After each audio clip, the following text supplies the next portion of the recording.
भारत के इतिहास में कई वीर हुए, लेकिन कुछ नाम ऐसे हैं जो समय की रेत पर नहीं बल्कि लोगों के दिलों पर अंकित हो जाते हैं।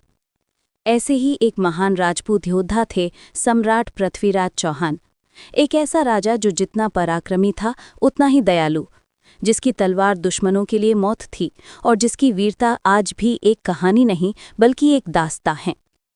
पृथ्वीराज चौहान का जन्म लगभग 1166 ईस्वी में अजमेर के शासक सोमेश्वर चौहान के घर हुआ।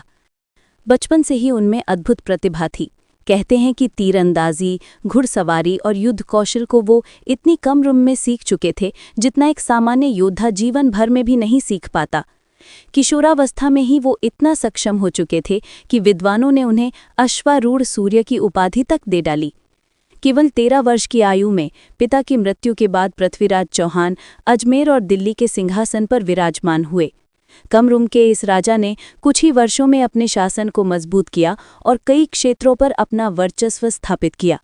उनका राज्य न्याय, सुरक्षा और सम्मान का प्रतीक बन चुका था।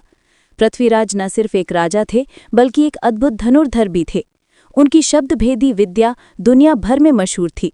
कहते हैं कि वे बिना देखे मात्र आवाज के आधार पर लक्ष्य भेद सकते थे। ये कौशल बाद में इतिहास की सबसे प्रसिद्ध घटना में बदलने वाला था। समय बीतता गया और उत्तर भारत की धरती पर एक नया खतरा मंडराने लगा, मोहम्मद गोरी। गोरी ने कई बार भारत पर हमले किए, परंतु पृथ्वीराज चौहान ने उसे बार बार पराजित किया। सबसे प्रसिद्ध लड़ाई थी तराइन का प्रथम युद्ध 1191 ईस्वी, जहां पृथ्वीराज चौहान की सेना ने गोरी को बुरी तरह हराया।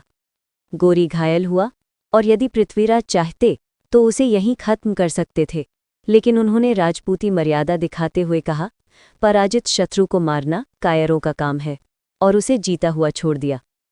यही दया आगे चलकर उनकी सबसे बड़ी भूल साबित हुई। अगले ही वर्ष विश्वासघाती गोरी एक विशाल सेना के साथ वापस आया। दोनों पक्षों में भीषण युद्ध हुआ, लेकिन दुर्भाग्य से पृथ्वीराज चौहान को पराजय मिली। राजा को बंदी बनाकर गजनी ले जाया गया। यहीं पर इतिहास का सबसे प्रसिद्ध प्रसंग घटित हुआ। गजनी के दरबार में पृथ्वीराज को अंधा कर दिया गया, लेकिन उनकी शब्दभेदी विद्या अभी भी जीवित थी। कवि चंदर बरदाई, जो उनके साथ बंदी थे, ने अवसर मिलने पर उन्हें संकेत दिया, 4 बांस 100 गज अंगुल अष्ट प्रमाण। बस फिर क्या था, पृथ्वीराज ने आवाज के आधार पर लक्ष्य भेद दिया और तीर सीधा मोहम्मद गोरी के सीने को चीरता हुआ निकल गया।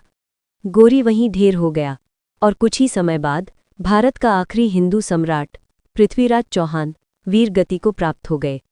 पृथ्वीराज चौहान केवल एक राजा नहीं थे, वे स्वाभिमान, शौर्य और बलिदान का प्रतीक है। उनकी कथाएं आज भी हर भारतीय के हृदय में ऊर्जा भर देती हैं। राजपूती इतिहास में वे अंतिम सम्राट थे जिन्होंने विदेशी आक्रमणों को भारत की सीमा पर रोके रखा। उनकी वीर गाथा आज भी गीतों, कविताओं और लोक कथाओं में अमर है। समय बदलता है, साम्राज्य मिट जाते हैं, लेकिन महानता कभी नहीं मिटती। पृथ्वीराज चौहान आज भी जिंदा है, हर उस दिल में जिसमें भारत बसता है। अगर आपको ये वीडियो पसंद आया हो तो लाइक और शेयर ज़रूर करें, और ऐसे ही देशभक्ति से जुड़ी ज्ञानवर्धक और प्रेरणादायक कहानियों के लिए हमारे चैनल लर्न एंड ग्रो को सब्सक्राइब करना ना भूलें। साथ ही बेल आइकन दबाएं ताकि अगली वीडियो आप तक सबसे पहले पहुंचे। जय हिंद, वंदे मातरम।